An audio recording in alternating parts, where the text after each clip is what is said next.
help and look for in a project? You have to say just 3 because we're running out of time. Okay, to begin with, I think what matters most is the team. Whether this team is the right team to solve the problem, whether the team has the capability to deliver what they promise in the white paper. That's what we will get to look for the team. And the second one, I think, will matters a lot is, are they really trying to solve the problem? Because nowadays, there are lots projects out there. They have a really fancy idea, but they come up with a really fancy solution. But the problem is that they came up with the solution first, and then trying to find the right problem to solve. It is true. So I think what for the problem is that, are they really trying to solve the problem that can only be solved by the blockchain technology? And the third one is that, do they really need a token design? Do they really need to issue their own tokens, or these problems can actually work, the solutions can actually work as well without issuing their own tokens? I think for these 3 points are the ones that we will care much when we are evaluating the projects. Good. And I think it's a key component also. I really love your point. And also the teams to look for the right investor for them. So I think it's a matchmaking process, right? Where I looked for my investors, I made sure that they believed in my vision, they believed in the team, and I wanted to make sure they were here for the long term. So Eddie. Yeah, actually, interestingly, we need to run that, okay? We need to run that. Sorry. In 40 seconds. So the long-term part, I think, is the most important, because the problem is we shouldn't be looking only at the problem that we currently have to solve, but the problem that needs to be solved maybe later, 3 years or maybe 5 years. So I think it's very easy to get trapped into some kind of trend, current trend, but actually what we look for is teams that can solve problems that come up later, or that are looking at a certain problem that is more of an underlying problem you don't necessarily see straight away. And the teams with this kind of vision are quite valuable. And I'll only just give 1 point.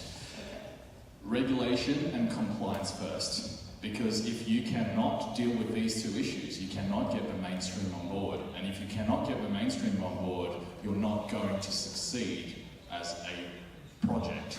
Because, like it or not, this world still is under the existing rules and regulation, and you don't want to be, some famous artist after you've died, right? We don't want your creativity and your brilliance and your genius to be only exploited after you're dead. So what I want to highlight is, I've invested, we have the largest portfolio of blockchain-listed companies in the world. I've invested in a NASDAQ company and a Canadian stock exchange company, and they did not get off the ground with an LCO concept. So, South America is my Trojan horse, baby, right?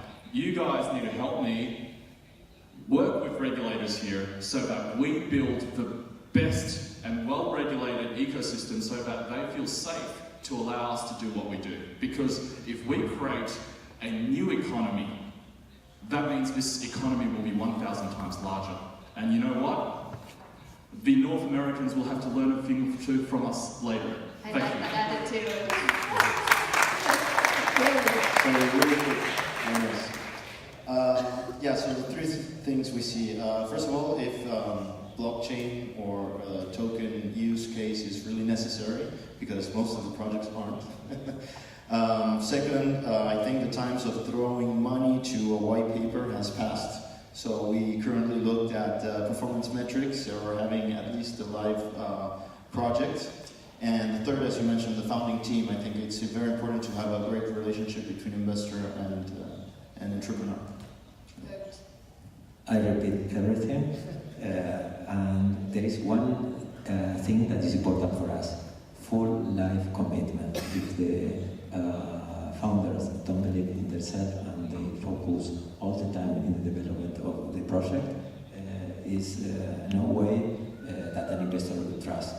One more thing, from the venture capital industry, I would like to say that it's a great moment. During the last 8 months, we doubled the quantity of unicorns, and there are a lot of capital that are coming to Latin America from the globe. You can see a lot of interest in order to invest in innovative business model. So it's a great moment, and a lot of venture capital like us are learning how to add value to the blockchain community, and we hope to continue investing in really cool and innovative entrepreneurs. Great. So thank you everyone for coming here and listening to these amazing directors and founders of the funds, and we hope to see you next time. I hope we did a good job. So thank you.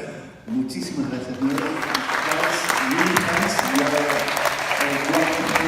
Please invade them when they go out. Yes, you attack them. Actually, many of you were clapping, but that's like for sympathy.